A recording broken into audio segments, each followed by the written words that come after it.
Really, really, really, devotion is actually the key. You just ask Ramana, what do I do? You take it. I surrender. I give myself to you. Then He take care of everything for you. He'll give you you'll find all the answers come. You'll find all the synchronicities happen. You find it's like the Red Sea will just part. And you can just walk through. So, well, what's going on? How come my life's so easy?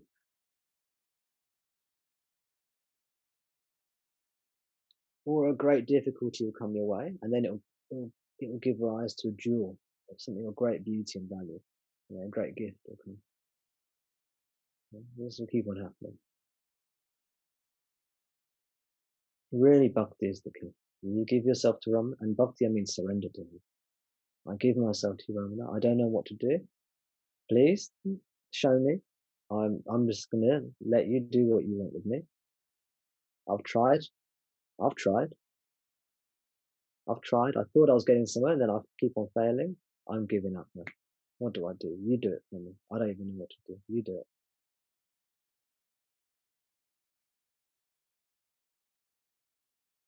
There was this video that I recently posted on YouTube.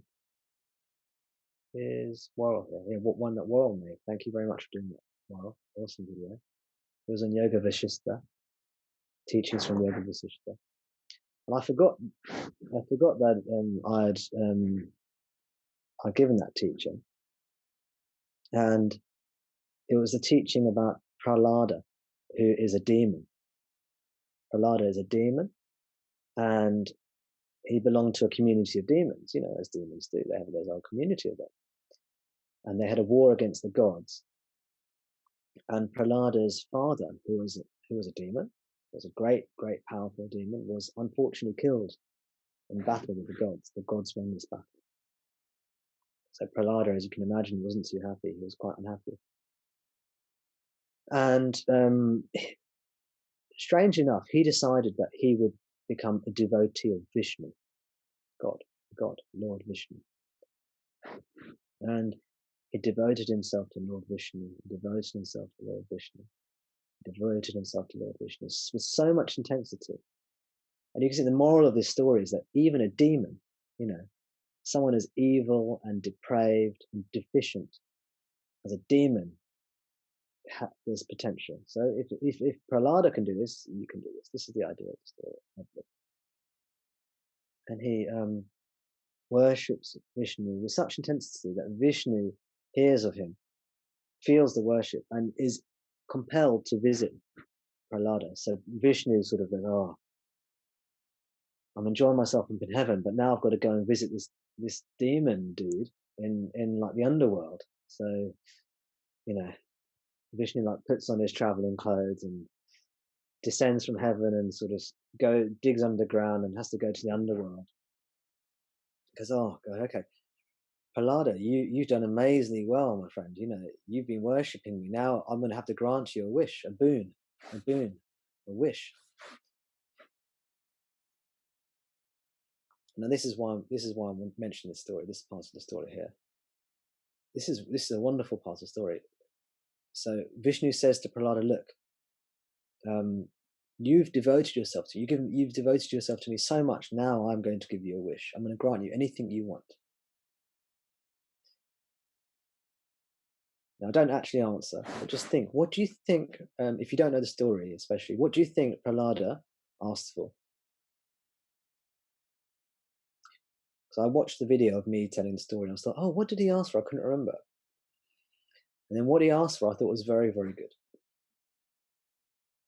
He said, Prahlada's answer to Vishnu was, Vishnu, I don't know. I don't know what's the best thing for me. You decide.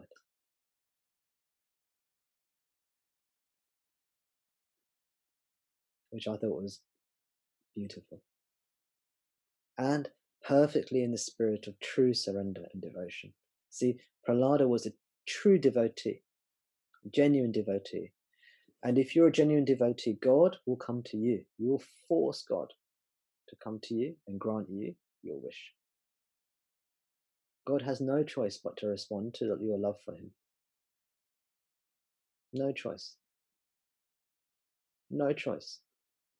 You could be the most depraved, demonic of individuals. If you start to give yourself to God, He has no choice but to bestow His love upon you and to give you what you desire.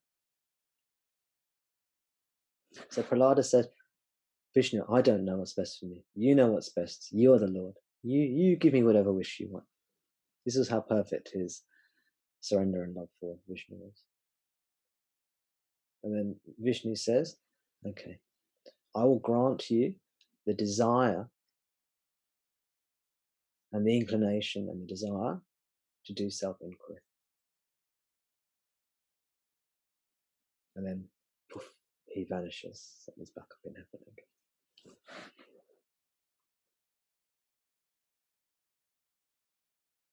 And then the story continues and narrates the technique of self-inquiry and how to do self-inquiry. So do check out that video if you haven't already on Yoga Vasistha. So, I mean, I just thought it was a beautiful teaching. And thank you again, Warren, for making that video. Beautiful video. Thank you for that.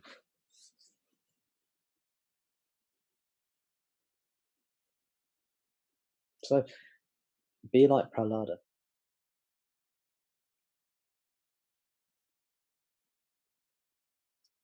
I don't know what to do. I don't know. But you, Bhagawan, you know. And you are always with me. So you do it.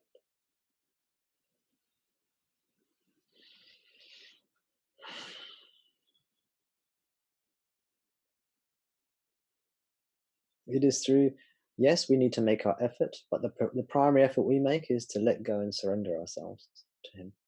And then it's done by God's grace. All this is done by God's grace.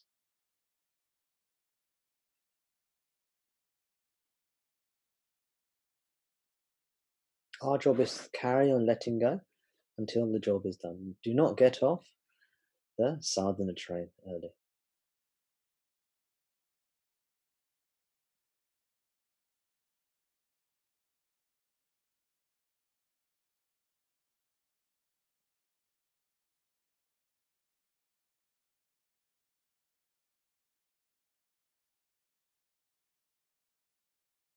If we have love for Ramana, we want to be with Ramana. So come be with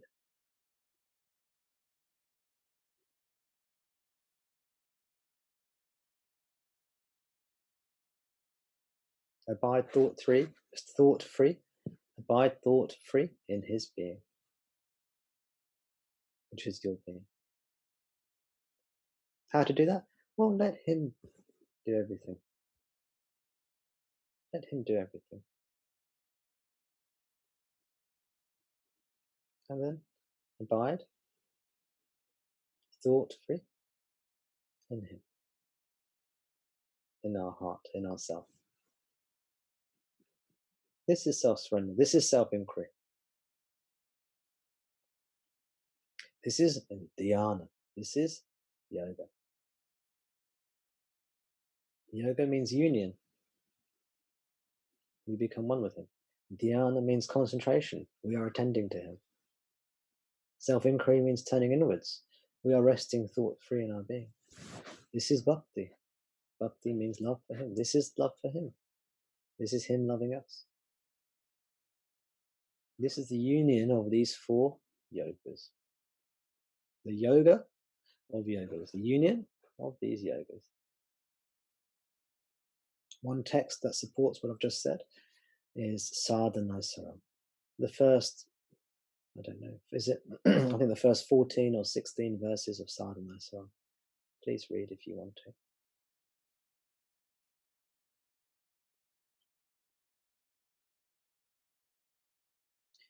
As you know, Sadhanai Saram, you can get it on tomdas.com on the recommended reading list. You'll find it there. There's a PDF version downloadable.